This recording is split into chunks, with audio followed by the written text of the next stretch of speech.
Hey guys, welcome back. It's time for another Pick My Palette. This week we're using the Bad Habit Aftershock palette. This is the bright version from the After palette collection that Bad Habit released. These are $10 each, or you can get a bundle. I think you can still get the bundle of all 4 palettes for $30 on the Shop Hush app. And this is what this guy looks like. Lots of bright colors. I think for this guy I'm going to do a palette bingo just to change it up a little bit and see what happens. So if you guys want to see me play with the Bad Habit Aftershock palette, then just keep watching. As you can see, there are 9 shades in here. They're all very brightly colored. There are 6 mattes and 3 shimmer sort of metallic shades, and it's very bright. I personally really enjoy bright colors. If you don't, this won't be the palette for you. The palette does come with a mirror, and it's the same soft touch packaging as the other After palettes. The shock is sort of raised and a little bit holographic. So what I'm gonna do is just pick, I think 4 colors, 3 to 4 depending on what ones are chosen, and try to do a look with those. I do already have eyeshadow primer on, and let's get to it. At random.org, 1 through 9, and I'll just, I know this is pretty obvious, but I'm just going to use the colors of 1, 2, 3, 4, 5, 6, 7, 8, 9. Alright, generate. The first one is number 4, and that is this orange color. This is called Chaser. I gotta write this down. 3 is Light Show. I'll show you. 1 is Sensation, and then 2, BPM. Alright, so we have number 4, which is this orange, it's called Chaser. 3 is Light Show, this really pretty violet, like electric violet. Number 1, Sensation, and then number 2, BPM. So this is our color palette. Actually, this is a really pretty color palette.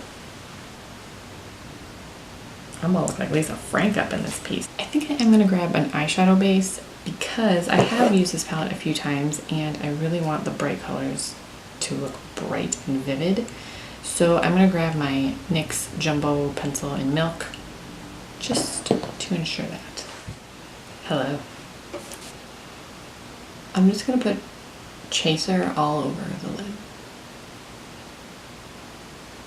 I don't really know what to do, so when I don't know what to do, I just do the same thing. Should I just do 2 different eyes? Would that be weird?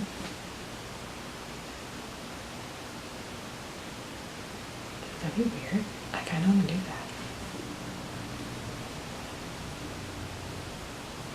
that. Okay, that's what I'm going to do. I'm going to do 2 different eyes. Eye colors. I'll do Chaser and BP. I don't know what I'm just putting Chaser all over my eyelid. These are a little powdery. The Bad Habit shadows, they're a little powdery. There is a little bit of fallout, particularly with the brighter colors. You can see that, but I gotta be honest, I have fallout with lots of eyeshadows. It's not a big deal for me. Unless I'm spending $300 on a palette, then not one speck of eyeshadow had better fall from my eyes. So then I'm going to put Sensation on my left eye. Forgot my left and my right there for a second. Who was I watching? And they had 2 different... Oh, I was watching Lauren Mae Beauty, and she did this with something, and I thought, that's actually so cool. She's a lot cooler than I am, so I don't quite know that I can pull this off like she did, but I'm gonna try. Now here we have BPM and Light Show. I think I want to do the more blue one on the orange and then the more purple one on the pink. I'm going to put a little bit of milk down just to put a tacky base down for these shadows. So I haven't used milk in forever. Forever.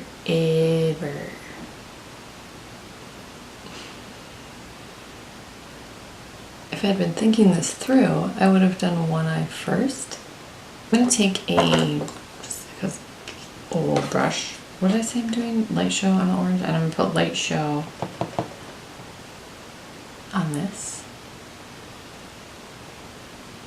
I look like, what is this, Florida Gators colors or something?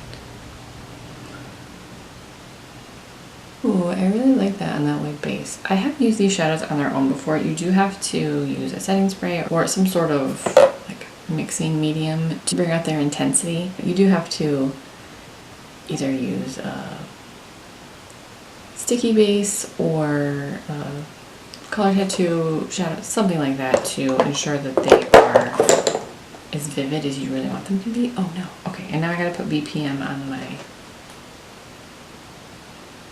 left eye.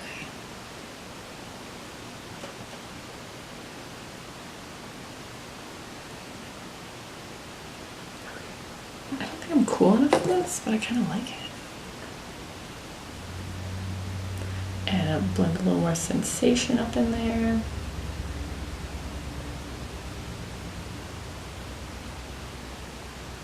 And then a little more BPM down here.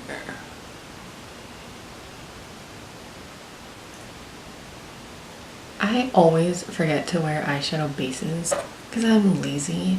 So I'm curious to see, that's the wrong brush, to see how this will prolong the staying power of the shadows. I do notice that there is some, they have faded quite a bit by the end of the day, but like I said, I've not used them over a shadow base before. I have mainly just applied them using setting spray, like on my brush, got the shadow wet. So I'm curious to see if this makes a difference. It's not terrible, and I really don't mind a little bit of fading. The shadow is still there, you can still see the colors. They're just not as vivid as they were once they were applied. I really like how this one blended. This is just a clean brush with nothing on it. When I look in the mirror, I think it looks blended, and then when I look at the monitor, I'm like, oh, it looks splotchy. But it doesn't look that way in person. And then this is another clean brush that I'm gonna blend this with. I've got like a handful of brushes that are now all mixed up because I'm holding, this is the orange one. Oh, blendy, blendy, blendy. Blendy, blendy, blendy. Take this small brush and put a little bit of chaser on it, the orange. Soften this line a little bit. That's my fault. Well, obviously it's my fault. I put makeup on. I'm going to put a little bit more of the foiled shadows on here on my eyes. So I'm going to take a brush and my setting spray and tap a little more BPM on here.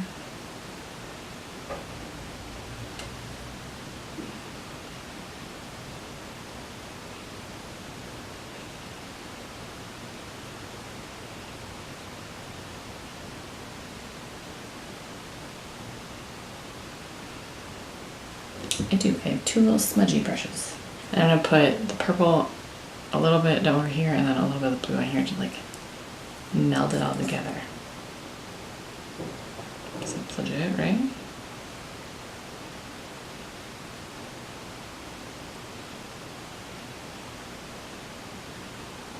I'll like connect it to this blue a little bit.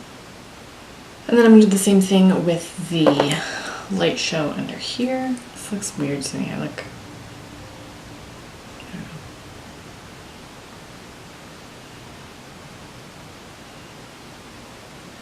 This is a clean pencil brush. I'm just gonna try to make this not look scrunzy. I don't think it looks that different on the camera. I don't feel like I look good at all with eyeliner on the lower lash line. That just looks weird to me. Maybe just because I've never done it. Do I look weird? You can tell me politely if it doesn't look good. So as I said, this palette has 6 mattes and 3 shimmers. They're all very bright. This isn't a palette that I'm going to use every day. However, I am not one that shies away from bright colors. I really like them. And this is just a fun palette to have. The mattes are a little bit chalky, but it's not anything that I would write off. These are really bright mattes, and I feel like a bright matte is kind of a hard formula. I personally haven't had a lot of experience with very, very brightly colored mattes, and any that I have used have performed very similarly to these, so I don't think that that's a negative against them, but you know, when you see a swatch of it, it looks a little bit patchy, but it's also a swatch. I'm swatching with my finger versus a brush. Ooh, the brush swatch is actually nice. So this is a finger swatch and this is a brush swatch. It's actually very nice. Clearly you have to build up a yellow. It's a yellow. I mean, as with nail polish, yellows are kind of a turd. I will say that this palette in particular, the shadows blend away more than they do in the other after palettes that I've used, and I don't know if that's because of the colors or if that's something with this formula in particular, but they do blend away a little bit, so you have to build a little bit more. For shades this intense, I kind of like that I have to build them up because I might not always want this bright red on my eyes or this traffic cone orange. I want to be able to control the intensity without just splashing it all on my eyes the very first thing. That didn't make sense. You know what I mean. I want to be able to build it. I don't mind that for these colors, that I have to build them a little bit more. They don't, and again with this palette, they don't last on the eyes as long as the other after palettes that I've used. They don't fade away to nothing. You can definitely still see the color, but they aren't as vivid at the end of the day as they are when I first apply. As I mentioned before, I've never used a shadow base with these. I usually just use some setting spray on a brush and apply them that way. So I'll leave a little blurb at the end of the video if these remain as vivid at the end of the day using a shadow base with these. I still like this palette. The things that I mentioned might be cons for some people. For me, they're really not. I want to be able to build my shadows, especially shadows colored like this. I don't mind foiling shadows. I foil every metallic or shimmer shadow that I own, with the exception of like ColourPop Super Shock shadows. I foil everything. It's not a big deal to me. I don't know what any of these terms mean because I don't know anything about like electronic dance music, but the shades are Sensation, BPM, Light Show, Chaser, Electronica, Drop, Plur, I don't know what that means, Tingle, and Surge. I'm sure that references like EDM music or something. I have no idea. I don't know. I listen to country music. I have no idea. So if you guys enjoyed this video, if you have the Aftershock palette, what are your favorite color combinations to wear? And give this video a thumbs up, subscribe if you haven't already, and if you have any video suggestions, please leave those in the comments down below. Thank you so much for watching, and I will talk to you guys in my next video.